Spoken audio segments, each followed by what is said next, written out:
தனி மரம் தோப்பாகாதுன்னு சொல்கிறாங்க. ஆனால் இது உண்மையே இல்லைங்க. இப்போ ஒரு தனி மரத்தை எடுத்துக்கோங்க. அந்த மரம் அப்படியே பூத்து குலுங்குறப்போ ஆயிரக்கணக்கான கனிகளை உருவாக்குது. அதை சாப்பிட அங்கங்கே பறவைகளும் அணில்களும் வருது. இப்போ அவங்க சாப்பிட்ற விதைகள் வந்துங்க எச்சங்கள் மூலமாக பயணம் செய்யுது.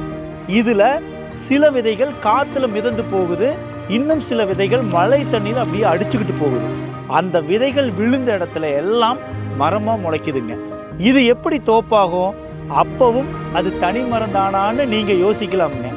ஆனால் ஒரு சுவாரஸ்யமான விஷயம் என்னன்னாங்க, விதைகள் பறவைகள் மூலமாகவும் காற்று மூலமாகவும் அந்த தனி மரத்துக்கு கொஞ்சம் பக்கத்திலேயே தாங்க விழுந்து மரமாகி இருக்கும். இப்போ அந்த தனி மரம் ஒரு தாய் மரமாக ஆகியிருக்குங்க. இது மண்ணுக்கு அடியில் இருக்கிற வேர்களையும் பூஞ்சைகளையும் ஒன்றா சேர்த்து ஒரு ரகசிய இணையதளத்தையே உருவாக்கி இருக்குங்க. இது மூலமாக அந்த தாய் மரம் தன்னால் உருவான குட்டி குட்டி செடிகளுக்கு தேவையான சத்துக்களையும் தண்ணியையும் பரிமாறிக்குங்க. இது எல்லாம் மேலே பார்க்குறதுக்கு நமக்கு தனித்தனியாக தெரிஞ்சாலும் பூமிக்கு அடியில் அந்த தனி மரம் தன்னோட பிள்ளைங்களோட ஒரு சாம்ராஜ்யத்தையும் உருவாக்கி இருக்கும்.